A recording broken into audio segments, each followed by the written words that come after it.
In Los Angeles this hour, supporters of the use of force plan to protest France's opposition to war by pouring bottles of French wine in the gutter outside of the French consulate. I want to get to Washington right now. The refusal of France to support the U.S. in Iraq triggering a symbolic protest. Instead of offering French fries, some restaurants across the country now calling them freedom fries.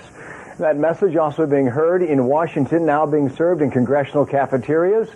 Freedom fries, and instead of French toast, you can get freedom toast. I'm getting European fries today. Not French fries? Oh, no. We ran across this story coming to us from Beaufort, North Carolina, where a certain restaurant there is now saying they're not going to be serving any more French fries. That's what we're hearing, and Neil Rowland is he's the operator of this restaurant. It's Cubby's in Beaufort, North Carolina, and there's Neil. He's joining us now live to tell us what this is all about. Hey, Neil, where'd the idea come from? We opened up our menu and the word French just took us and grabbed us. So all of a sudden we decided, you know what we're going to do? We're going to change our French fries to freedom fries. Ah, yes, freedom fries. Remember that little bit of propaganda nonsense from the outbreak of the Iraq War back in 2003? Do you remember that craziness that enveloped not just the United States, but the globe, which I can personally attest to because I do remember that, which is pretty astounding, considering A, I'm Canadian, B, at the time I was in Ireland studying at Trinity College, so I was far removed from North America in general, and thirdly, I didn't have a TV, I was not consuming media on a daily basis, I was getting my news through newspapers and occasional trips to the computer lab down on campus to check my email and browse the news. That was it, but somehow I still vividly remember that propaganda filtering down, and of course it was treated somewhat whimsically at the time as, oh, look what they're doing now, but still, that did filter down through the popular consciousness, and I remember it, and I'm willing to bet there are a number of people in the crowd who remember it. If you don't, or if you need a refresher, I will point you to a great documentary on that very subject that I came across here researching this, and which we pulled those clips from. It's called Freedom Fries and Other Stupidity We'll Have to Explain to Our Grandchildren, which is a pretty good way of encapsulating that. But think about how pervasive that is. Freedom fries and freedom toast and all of that nonsense. People dumping bottles of French wine into the gutter in their protest. How dare you not go along with the Iraq War? Which, it was absurd on so many levels. As they point out in that documentary, it's absurd. It's absurd that they're buying French wine and then dumping it in a gutter as if this somehow hurts France. It's absurd that they're doing this against France when almost every other major country you can think of was also similarly not inclined to support America in its Iraq war, including Russia and Italy and Mexico and China and all these other countries. But it's France that deserved all the ire and opprobrium because they're a bunch of rifle drop and surrender monkeys, right? And thirdly, the idea that you're going to hit out at some other just sort of random third-party country for not going along with the war and making them almost the enemy instead of, say, the actual enemy. Well, you know, to the extent that Iraq was the enemy of the United States. At any rate, shouldn't it, as they say in the documentary, shouldn't it have been terrorist fries or weapons of mass destruction fries? Which then would have, of course, exploded in the propaganda's face when weapons of mass destruction did not turn up. Again, it makes no sense on any level, but that's the point of great propaganda. It doesn't have to make sense. It's not logical or rational. It just plays on the immediacy of punching you in the face with something, hey, here's something in from your daily life, and now let's change it around on you. And again, of course, not everyone adopted it. Not many people adopted it, but it was something. It was that thing that stuck in your mind all these years. Here's the interesting thing that I found when researching this World War I documentary that I've been working on. It didn't originate with freedom fries. This is actually a very old piece of propaganda that stretches back to, yes, you guessed it, World War I, where, upon the declaration of war, the U.S. Congress declaring war on Germany, guess what? Suddenly, sauerkraut was no longer to be called sauerkraut in the United States of America. That's German. We don't want German. Now, sauerkraut was Liberty cabbage. And German shepherds were now Alsatians.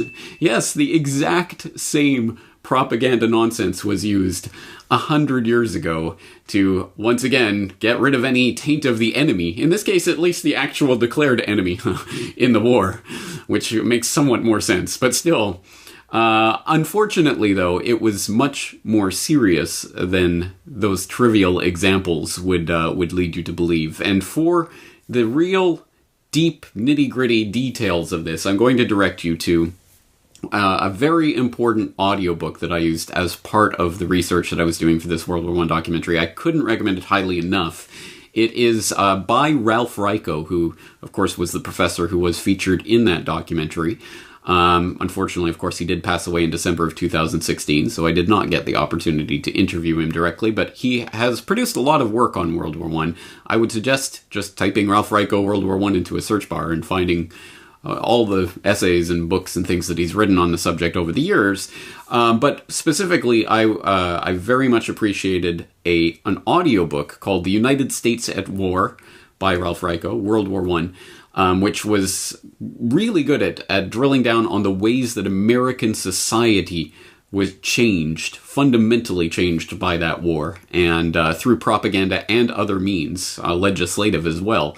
Unfortunately, I can't find that exact audiobook now online. I don't know where that's available. All I can find is a very similar looking one, but the one that's labeled Part 2, and there doesn't seem to be a Part 1, so I can't guarantee it's the same audiobook I was working from. I'm not exactly sure, but anyway, I'll put the image that I have on screen, and hopefully someone out there can find the actual link, and I'll include the link to Part 2 anyway in the show notes. But in that audiobook, he goes into a great degree of detail about the different things that happen, not just the renaming of German Shepherds and sauerkraut, but much more ominously, something that Woodrow Wilson directly referred to in his war address to Congress when he was calling for Congress to declare war in April of 1917, where he put it out on the table quite openly. He said in that address, "We shall, happily, still have an opportunity to prove that friendship in our daily attitude and actions towards the millions of men and women of German birth and native sympathy who live amongst us and share our life. And we shall be proud to prove it towards all who are in fact loyal to their neighbors and to the government in the hour of test. They are, most of them, as true and loyal Americans as if they had never known any other fealty or allegiance. They will be prompt to stand with us in rebuking and restraining the few who may be of a different mind and purpose. If there should be disloyalty, it will be dealt with a firm hand of stern repression." Ominous words indeed, coming from the President of the United States. A firm hand of stern repression. I think that's a phrase that probably wouldn't make it through the gauntlet of gatekeepers and scriptwriters who attend every presidential speech in our day and age. But at any rate, that was right there on the table there in 1917, and those were not empty words. Within 2 months, the U.S. Congress had, of course, passed the Espionage Act, which was followed up a year later with the Sedition Act of 1918. And together, those went a great way towards the outright criminalization of speech that was deemed contrary to government efforts during the time of war.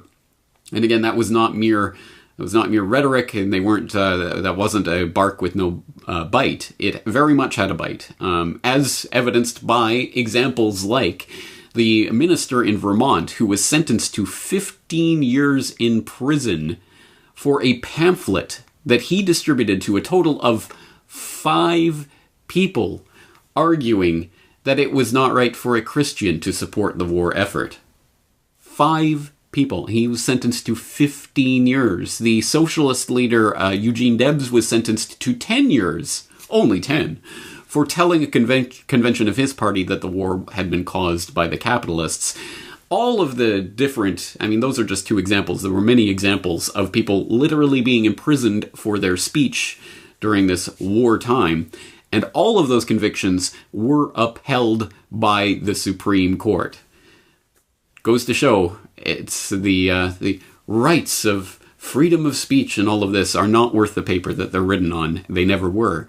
The Sedition Act, of course, was repealed in December of 1920. December of 1920. Over a year after the cessation of hostilities, they finally repealed the Sedition Act. But the Espionage Act, of course, is still on the books. And we know all about that because it's still being used to prosecute people like John Kiriakou, who had the nerve and the effrontery to expose the illegal CIA torture program, the only person to suffer any legal consequences for the CIA torture program is the person who blew the whistle on it. And it was through the Espionage Act of 1917 that he was ultimately prosecuted.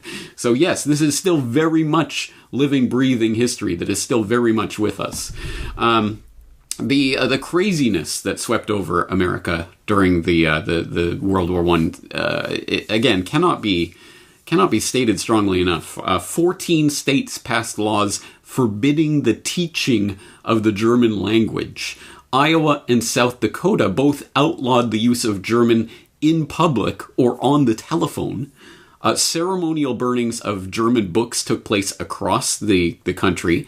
The Philadelphia Symphony and the New York Metropolitan Opera both announced that they would not be performing any pieces by German composers. You had the formation of something called the American Protective League, which advocated and ultimately committed 40,000 citizen arrests of dissenters and anyone who grumbled about the war itself. You had the formation of the Creole Committee, the Committee on Public Information, which was the first agency for outright propaganda ever created by the U.S. government, which produced 75 million books and pamphlets and employed 250 full-time employees. Hollywood obliged with the propaganda effort in putting out propaganda movies about the war effort, of course. President Nicholas Murray Butler of Colombia, who I'm sure you'll remember, no doubt, from the Why Big Oil Conquered the World documentary, was also the president of Colombia when they harbored and fostered technocracy in the basement of Colombia for the first year or two before Scott got exposed. He issued a proclamation saying that with all possible emphasis there will be no place for dissent amongst the hallowed halls of Columbia University, and ultimately professors did get dismissed for so much as questioning the Rape of Belgium propaganda that we covered in a previous edition of this Propaganda Watch, or for merely saying that there were good and bad qualities in the German people as in any other people. Professors were literally dismissed for that. Again, the hysteria, the craziness that swept over America in World War I puts freedom fries and freedom toast to shame. That is a mere taste of what not only is possible, but actually happens during warfare. And of course, we've also had taste of that during our lifetime in this war of terror, and the NDAA of 2012 and the Patriot Act and all of these things, which again proves once again that rights and liberties granted and enshrined in the Constitution and the Bill of Rights and blah, blah, blah are just words on paper and will be removed when it is convenient to do so. The World War I was the blank check for the transformation of American society in this particular case, but society all over the globe, as I did make the point in part 3 of the World War I conspiracy. If you haven't checked out the documentary yet, what are you doing? Please do so.